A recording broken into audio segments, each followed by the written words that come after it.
aí, galerinha. A mamãe pegou. Tudo bem?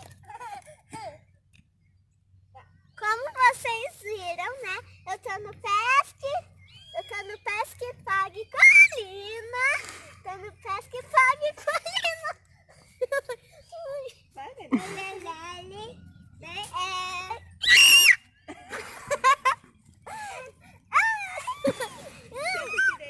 É muito legal estar aqui. Hoje eu tô pescando, eu já peguei 2 peixes.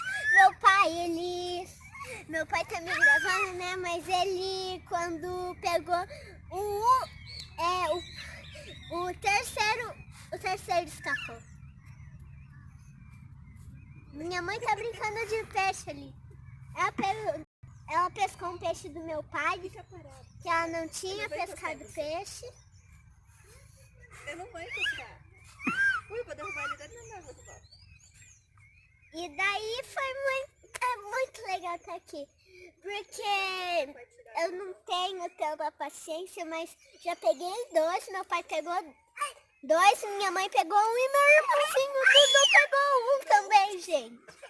Nossa, é muito legal.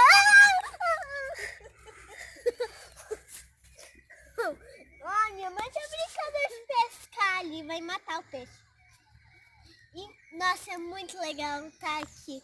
Se vocês querem saber como é divertido aqui...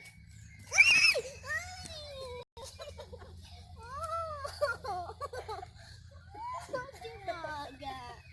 Vou ficar bem longe agora. Se vocês querem saber como é divertido estar aqui, vocês vêm no Pesca e Pague Colina, que vocês vão se divertir pra caramba, gente. Muito legal aqui.